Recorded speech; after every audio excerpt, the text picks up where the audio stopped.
What if the most common interpretation of the book of Job is a lie? We're told it's a tidy story about a patient man who perseveres and gets a happy ending. But what if the book's real message is the opposite? What if it's a theological hand grenade meant to blow up our simple ideas about God and suffering? The story you think you know isn't just incomplete, it's fundamentally wrong. Buried in this ancient text is a secret so unsettling, it changes everything. Once you see it, you'll never look at your own faith, your suffering, or God the same way again. Picture this. You're a good person, and suddenly your world collapses. Loss, illness, grief. Then your friends show up, but instead of comforting you, they insist you must have done something to deserve it. God is just, they say. There has to be a reason. What did you do? You insist you're innocent, but they just shake their heads, certain that suffering equals sin. It's simple math to them. This logic isn't just ancient, it's alive today in phrases like bad karma or everything happens for a reason. The book of Job stages this exact agonizing conversation. It sets up this seemingly unshakable formula, and then it pulls the rug out from under it. The real twist? The book never tells us why we suffer. It tells us we don't get to know why, and that is precisely the point. It's a radical, almost terrifying liberation. Let's rewind. The text calls Job blameless and upright, a man who feared God and shunned evil. This isn't humility, it's courtroom language. It's a declaration of innocence before the trial even begins. The premise is designed to challenge the idea that his suffering is a punishment. Then enter Satan, which means the accuser or the adversary. Think of him as a celestial prosecutor, not a red-suited demon. He challenges God. Does Job fear you for nothing? Take away his blessings and he'll curse you. What follows is a terrifying experiment. One moment Job has it all. The next, his children are dead, his wealth is gone, and he's covered in sores. But then the narrator drops a line that forms the bedrock of the book's secret. God says to the accuser, "You incited me against him to destroy him without reason." Let that sink in. Without reason. The book opens by explicitly stating that the suffering of the innocent is the very premise of the story. This isn't a God who always protects the righteous from pain. It's a God who, for reasons beyond our grasp, permits it. Job is left in the dust when his three friends arrive: Eliphaz, Bildad, and Zophar. After 7 days of silence, their comfort morphs into something insidious. They operate on a simple formula. If suffering equals sin, and Job is suffering, then he must have a hidden sin to confess. Chapter after chapter, they plead, "Job, just admit it, and God will restore you." They offer what sounds like traditional theology, where every pain has a proportional sin. Doesn't that sound like our modern cliches? Everything happens for a reason. What goes around comes around. These phrases often imply your suffering is somehow your fault. But Job refuses their neat math. He knows he's innocent. He doesn't want their explanations about God. He demands an audience with God to state his case. This is a critical distinction. The friends talk about God, but Job talks to God. That shift from theological speculation to raw relational confrontation is the hinge on which the whole book turns. After more than 30 chapters of this debate, the tension is unbearable. Then from a whirlwind, God finally answers. But here's the shock.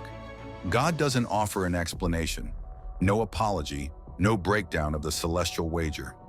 Instead, God unleashes a tsunami of poetic questions that dwarfs Job's suffering. Where were you when I laid the earth's foundation? Can you bind the chains of the Pleiades? Do you give the horse its strength? It's a cosmic tour de force, parading the untamable wonders of creation. Is God just flexing on him? Number. The point is to induce profound humility, not because Job is stupid, but because the universe and the God who runs it is simply beyond human comprehension. God's justice isn't a simple balance sheet.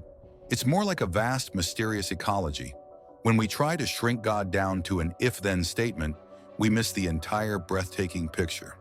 Now for the core of the secret. After God's thunderous monologue, who does God side with?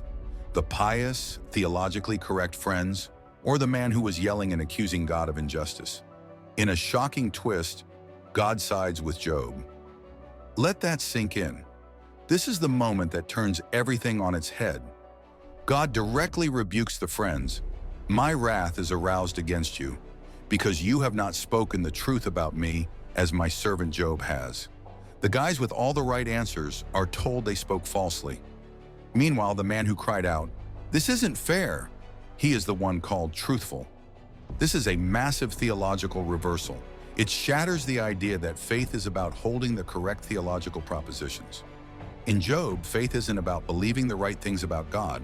It's about hanging on to a relationship with God, even when everything collapses. It's about honest lament. And the happy ending, the new kids and camels, that isn't the moral of the story. The lesson wasn't suffer well and you'll get more stuff. The restoration is an act of grace after the lesson, not the lesson itself. Let's bring this into our modern lives. We still treat suffering like a transaction, demanding a cosmic receipt that itemizes the why. Why me? What's the lesson? But the book of Job shouts that it doesn't work that way. It dismantles the idea that all suffering is a direct punishment for sin. It shows us suffering is far more complex. Some of it is without reason, some is systemic, and much of it is a mystery. The philosopher Slavoj Žižek argues that Job's stance is a rejection of any rational justification for suffering, an idea that opposes the "everything happens for a reason" mentality. The radical invitation of Job is to let go of the need for a perfect explanation. It's an invitation to bring every shard of grief and every unanswered question to God anyway. This isn't passive resignation, it's defiant trust. It's an active, courageous choice to engage with God, to wrestle with Him, even to scream at Him, but never to turn away. It's the path of authentic, vulnerable faith. So what's the core secret in one sentence? Here it is. The book of Job exists to destroy the idea that God owes us an explanation, and simultaneously to give us permission to keep asking for one anyway. Think about that paradox. God's ways are too vast for us to demand a detailed breakdown, yet He gives us permission to lament and question. That tension, the mystery of God's ways, coupled with the permission for honest lament, is the heartbeat of resilient faith. Lose either side, and you drift into denial or despair. But hold both, and you can sob on Monday and worship on Sunday without being a hypocrite. You can be fully human, fully honest, and fully faithful all at once. If this reframed your view of suffering, or even just ticked you off in a productive way, then consider hitting that subscribe button. We're diving deep into ideas that refuse to settle for easy answers or bumper sticker theology. There's so much more to explore. The next time life sucker punches you and someone quotes Job to quiet your questions, remember this. The book itself ends with God applauding the questioner, the one who wrestled honestly. He doesn't applaud the explainers with their neat theological packages. The radical secret is in plain sight. Innocent suffering is real. Explanations for it are often absent. And yet, God is still good, even when it doesn't add up in our human accounting. Bring your grief, your rage, your midnight doubts. Lay them raw and exposed before the one who knit nebulae into being and who still knows your name. That, according to Job, is the safest place to stand when the ground shakes and the answers never come.